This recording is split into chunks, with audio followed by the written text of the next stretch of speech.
So you're right that when you get to life, I mean, life is surely the most remarkable example of that. And actually some of the work that we see, I was listening to some, there's a paper just been published, I've forgotten the name, it's from a Google research group about essentially seeing replicators, which is what we're talking about here, living things emerge, that behavior emerge just from random code.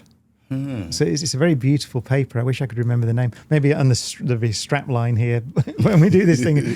You mean in human written code? Yeah, so you just do a very basic computing language, and essentially the concept of a Turing machine, which now I'd have to explain, but this idea that you can, a computer is essentially just a tape with like characters on it, or you could have just ones and zeros on it, and something that goes along and can change those zeros into ones and ones into zeros. So it can read and write on the tape, and a few other properties. And Alan Turing back in the 1930s wrote a very famous paper which introduced the concept of a universal Turing machine. So all computers are equivalent to each other, essentially. Oh. And so, but there's some work been done on seeing how you can just start with no coding, really, just randomness and a couple of rules for computing, and you leave it, and over time you essentially get code written that can replicate.